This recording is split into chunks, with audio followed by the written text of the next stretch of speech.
Nah, ini ada informasi yang di luar kebiasaan, Ustadz. Ada sepasang pengantin di Bogor, Jawa Barat yang menjadi perbincangan di media sosial setelah melihat mas kawin mereka yang unik.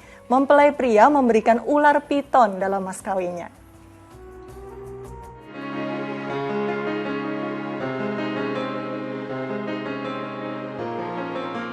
Ular piton yang melilit sepasang pengantin ini bukan sedang menyerang.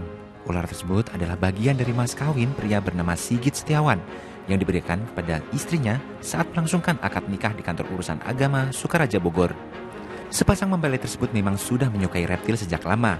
Hal tersebut mendorong mereka untuk sepakat menyertakan sepasang ular piton jenis albino sebagai mas kawin selain seperangkat alat sholat dan cincin kawin.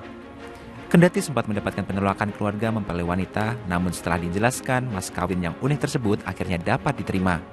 Kebetulan dia juga suka ular.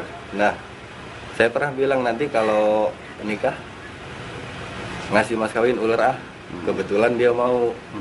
Ya udah, jadi di situ konsepnya ya udah ular gitu aja. Seneng sih, soalnya permintaan saya diturutin gitu. Oh gitu, memang dulu yang mintanya ya. Dari keluarga gimana? Nerima juga? Awalnya enggak, tapi begitu dijelasin akhirnya nerima. Bagi pasangan penyayang reptil tersebut, sepasang ular piton tersebut rencananya akan dijadikan modal usaha, yakni berupa peternakan ular yang dapat membiayai kehidupan mereka.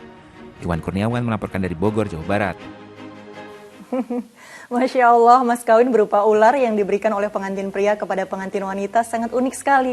Nah, Ustadz Lutfi, ini bagaimana ajaran dalam Islam yang mengatur tentang mahar atau mas kawin untuk pernikahan? Karena ternyata keduanya pecinta reptil dan akan dijadikan modal usaha. Bagaimana nih Ustadz? Ya, Mbak Cinta, ini saya mengucapkannya la haula wala quwata illa billah.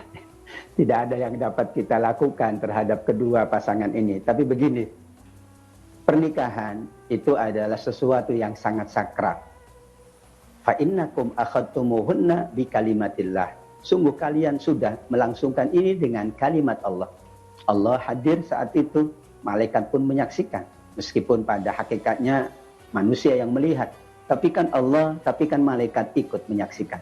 Untuk itu, karena ini adalah pernikahan yang dinilai ibadah, maka ada ketentuan yang sudah kita sepakati. Yaitu kata Rasul, iltamis walau khataman min hadid, diusahakan bahwa ketika pernikahan ada mas kawin, ada mahar, maharnya bentuknya adalah benda. Benda dalam arti yang bermanfaat. Apa benda untuk perhiasan atau benda untuk bekal nanti kedua pasangan itu melangsungkan sebuah keluarga. Disitulah tuntunan Rasul boleh alat-alat seperangkat sholat, tadi mahar itu cincin dan lain sebagainya. Sekarang yang ada adalah bagaimana dengan ular, bagaimana nanti dengan yang lain. Mungkin awalnya ular, nanti berikutnya yang lain. Kalau itu akan dijadikan sebagai modal usaha, tentu lakukanlah setelah pernikahan yang sakral, setelah akad nikah. Oh banyak waktu, banyak kesempatan. Dan memang keduanya kan sejak awal memang hobi gitu ya.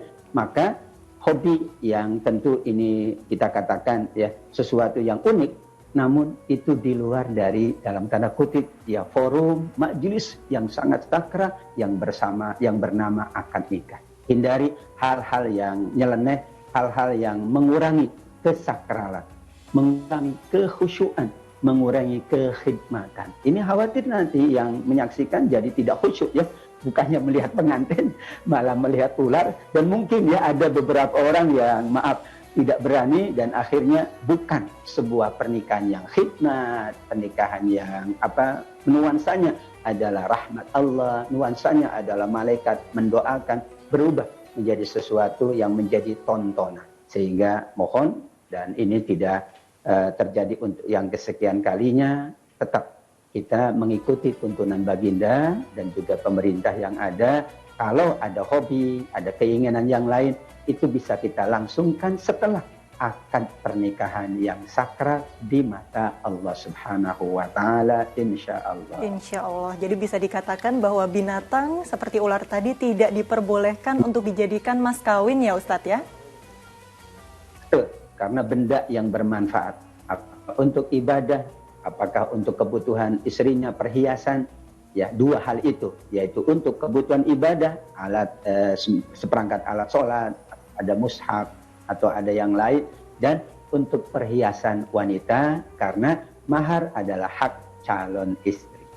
Masya Allah, jadi nanti saja kalau memang mau membuat modal usaha pecinta reptil setelah akad nikah, tapi ketika akad nikah berlangsung ya dilakukan sesuai hikmah, sesuai apa yang dituntunkan oleh baginda Rasulullah SAW.